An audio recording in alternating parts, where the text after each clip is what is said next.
가장 아끼는 계절은 가을이었습니다. 따뜻한 커피 그리고 환하게 핀 꽃을 유독 좋아했다지요.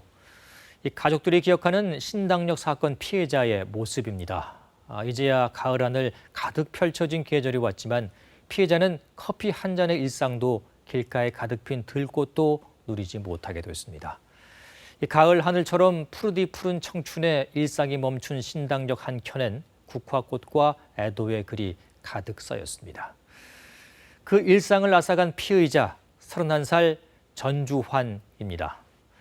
경찰은 피의자 신상을 공개한 데 이어 보복살인 증거를 보강해 이번 주 안에 사건을 검찰로 넘길 예정입니다. 경찰은 이 밖에도 스토킹으로 신고받은 사건 모두를 다시 조사하기로 했습니다. 먼저 이윤우 기자입니다. 피해자한테 하실 말씀 없으세요? 죄송합니다. 신당역 스토킹 살인 피의자 전주환, 나이와 사진까지 오늘 공개됐습니다. 경찰 신상공개심의위원회가 열린 지 1시간 만에 나온 신속 결정이었습니다. 사전 계획에 따라 공개된 장소에서 살해하는 등 범죄가 잔인했음을 강조했습니다. 유사범죄 예방 효과도 고려했다고 밝혔습니다.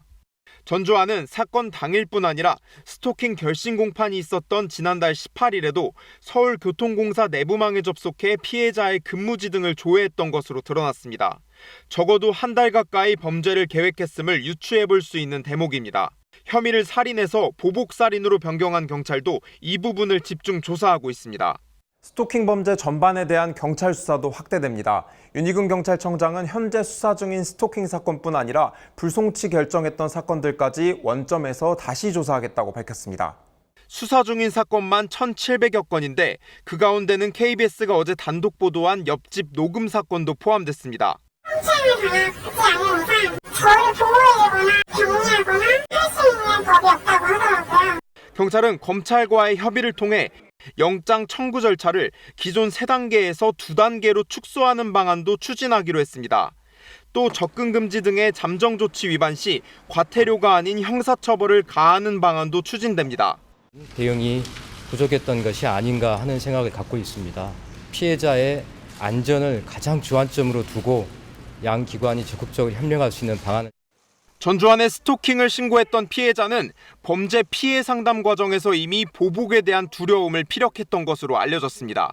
KBS 뉴스 이윤우입니다.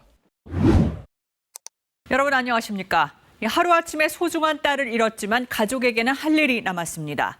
이제부터라도 또 다른 피해자가 없도록 또 다른 가족이 슬퍼하지 않도록 더딘 세상을 한 뼘이라도 움직이게 만드는 일입니다. 신당역 스토킹 범죄 피해자의 가족이 몇 시간 전에 공식 입장을 내놨습니다. 유족들은 피해자가 숨지기 전 마지막으로 법정에서 한 말을 공개했는데 절대 보복할 수 없도록 엄벌을 내려달라는 간절한 호소가 담겨 있습니다. 첫 소식 이윤우 기자입니다. 노란색 상의를 입고 거리를 배회하는 남성, 신당역 스토킹 살인 피의자 전주환입니다. 그는 범행 당일 자신의 집에서 살해도구와 일회용 위생모, 장갑 등을 챙겨 신당역으로 향한 것으로 파악됐습니다. 그에 앞서 같은 날 피해자의 옛 주거지를 2차례 방문하기도 했고 그전에도 2차례, 이달 들어서만 도합 4번이나 피해자 주소지를 맴돌았습니다. 주거지에 관한 정보는 서울교통공사 내부망에 접속해서 알아냈습니다. 전주환은 범행 8시간 전쯤 은행에서 1,000만 원대 예금을 찾으려다 보이스피싱 여부를 확인하는 은행 직원의 질문에 당황해 인출을 포기한 것으로 드러났습니다. 경찰은 이 같은 정황들이 전주환의 계획적 범행과 도피 시도를 뒷받침하는 것으로 보고 있습니다. 보다 구체적인 경위를 파악하기 위해 프로파일러 등으로 구성된 행동 분석팀을 투입해 오늘 면담을 진행하기도 했습니다. 피해자 유족 측은 빈소 앞에서 기자회견을 열었습니다. 전 씨의 스토킹 혐의 재판에서 피해자가 마지막으로 호소했던 발언의 내용을 공개했습니다. 피고인이 저에게 절대 보복할 수 없도록 엄중한 처벌을 해주시기 바랍니다. 였습니다. 엄벌이 내려질 거라 믿었기 때문에 합의 없이 버텼다고 피해자는 탄원서에 적기도 했습니다. 유족 측은 2년 동안 피해자가 스토킹 피해를 입었고 살인에 이른 것이 사건의 본질이라며 언론 보도나 댓글 등에서 고인의 명예를 훼손하지 말아달라고 당부했습니다. 참변이 일어난 신당역엔 애도의 발길이 이어지고 있고 오늘 저녁에는 추모 문화제도 열렸습니다. 경찰은 내일 오전 보복살인 혐의로 전주환을 검찰에 송치합니다. 마스크를 씌우지 않고 얼굴을 공개하는 방안도 검토 중입니다. KBS 뉴스 이윤우입니다. 신당역 스토킹 살인 사건 관련 속보입니다. 가해자 전주환이 끔찍한 범행을 저지른 이유에 대해 입을 열었습니다. 스토킹 혐의로 검찰이 지난달 징역 9년을 구형하자 보복 범죄를 결심했다고 진술했다는데요. 검찰은 전담 수사팀을 꾸리고 보강 수사에 들어갔습니다. 김우준 기자의 보도입니다. KBS가 입수한 신당역 CCTV 화면입니다. 노란색 상의를 입고 화장실로 향하는 남성, 전주환입니다. 머리에는 일회용 위생모를 썼고 어깨에는 가방을 둘러맸습니다. 시선을 고정한 채 머뭇거림 없이 걸어 들어가는 전주환. 이후의 상황은 알려진 대로입니다. 범행을 마친 그는 경찰에 끌려 나왔습니다. 참극이 벌어진 지 어느덧 일주일째. 경찰은 오늘 전주환을 특가법상 보복살인 혐의로 검찰에 송치했습니다. 마스크는 씌우지 않았습니다. 제가 진짜 미친 짓을 했습니다. 피해자에게 마지막으로 하고 싶으신 말씀 없으세요? 진짜 정말로 죄송합니다. 유족에게 하시고 싶은 말씀 없으십니까? 네, 정말 죄송합니다.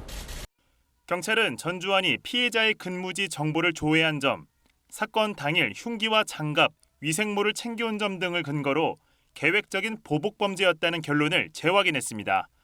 특히 전주환은 스토킹 혐의로 검찰이 지난달 법정에서 징역 9년을 구형하자 중형을 받게 된 것이 다 피해자 탓이라는 원망으로 보복범죄를 결심했다는 취지의 진술을 한 것으로 전해졌습니다.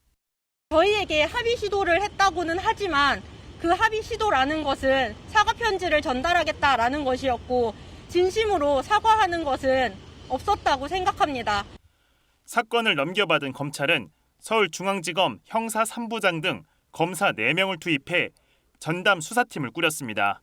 오늘 곧바로 전주환을 불러 보강 수사를 시작했는데 그는 별도의 사선 변호인을 선임하지 않고 국선 변호인의 도움을 받는 것으로 전해졌습니다.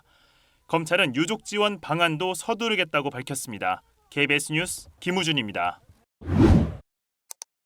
신당역 살인사건 피해자 전주환이 피해자를 스토킹하고 불법 촬영한 혐의로 징역 9년을 선고받았습니다. 재판부는 전주환이 반성문을 제출해놓고는 피해자를 찾아가 숨지게 했다고 질타했습니다. 이 살인사건에 대한 재판은 따로 진행됩니다. 김우준 기자가 전해드립니다. 전주환의 괴롭힘이 시작된 건 2019년 말입니다. 1년 이상 불법 촬영물과 메시지를 전송하며 직장 동료를 위협했고 그 횟수가 350차례에 이릅니다. 견디다 못한 피해자가 지난해 10월 경찰에 신고하자 그때부터는 또 문자로 합의를 종용하는 등 스토킹이 이어졌습니다. 지난 14일 신당역에서 피해자를 살해하기 전까지 벌인 이 같은 일들에 대해 법원은 오늘 징역 9년을 선고했습니다. 검찰이 구형했던 형량 그대로고 거기에 수십 시간에 걸친 치료를 함께 명령했습니다. 재판부는 먼저 그동안의 재판 과정에서 여러 차례 반성문을 제출한 것과는 상반되게 피해자를 찾아가 범행을 저질렀다는 점을 지적했습니다. 또 스토킹의 추가 범죄 방지 필요성 등을 고려해 일반적인 형보다 높은 형량을 선고한다고 설명했습니다. 전주환은 오늘 공판이 시작되자마자 선고 기일을 미뤄달라고 요청하기도 했습니다. 국민의 시선과 언론 보도가 집중된 것이 시간이 지나 누그러지길 원한다고 했습니다. 스토킹 재판을 살인사건과 병합해달라는 건데 재판부는 받아들이지 않았습니다. 자기 중심적인 사고를 하고 있고 진심으로 반성하고 있지 않다고 생각합니다. 피고인의 추가 범행에 대해서도 검찰과 법원의 현명한 판단을 기대합니다. 전주환의 보복살인 혐의에 대해선 검찰이 기소하는 대로 별도 재판이 진행될 전망입니다.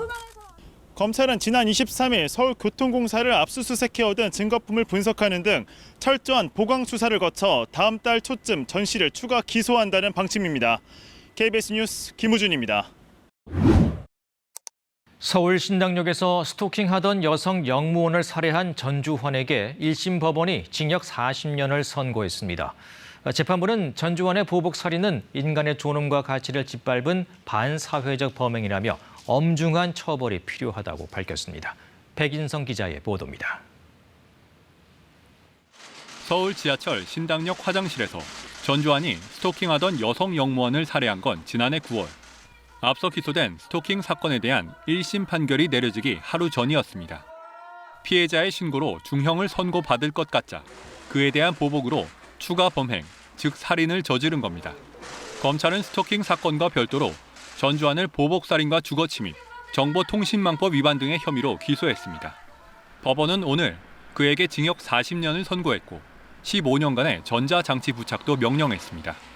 재판부는 피해자의 고소로 재판을 받게 되자 반성문을 거듭 제출하면서도 실제로는 그에 보복하기 위해 살인을 저질렀다며 전주환의 이중성을 질타했습니다. 인간의 존엄과 가치를 무참히 짓밟은 반사회적 범행이자 형벌권의 적절한 행사를 방해하는 보복 범죄로 엄중한 처벌이 요구된다고 설명했습니다. 그러면서도 재판부는 전주환에게 벌금형 외에 전과가 없는 점과 수용 생활 동안 반성할 가능성 등을 고려했다며 검찰의 사형 구형을 받아들이지 않았습니다.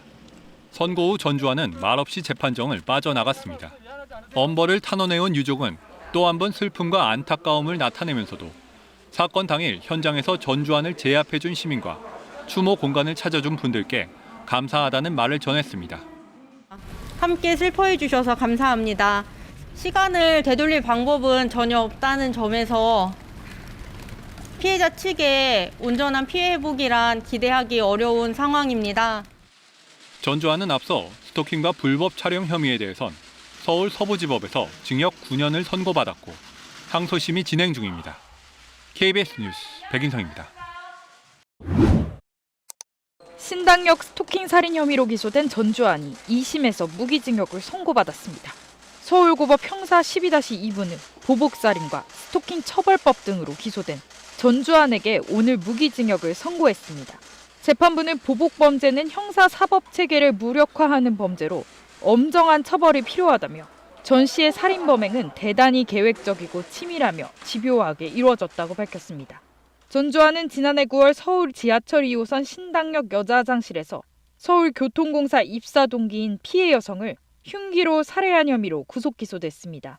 그는 범행 전인 2021년 10월 초 해당 피해자에게 불법 촬영물을 전송하면서 협박하고 메시지를 보내는 등 351차례에 걸쳐 스토킹한 혐의로도 기소돼 선고를 앞두고 있었습니다. 각각 다른 법원에서 심리한 1심 형량은 2021년 스토킹 혐의의 징역 9년, 지난해 살해 등 혐의의 징역 40년이었습니다. 2심 재판부는 두 사건을 병합해 심리했고 검찰은 지난 4월 결심 공판에서 1심과 마찬가지로 법정 최고형인 사형을 구형했습니다. KBS 뉴스 양혜빈입니다.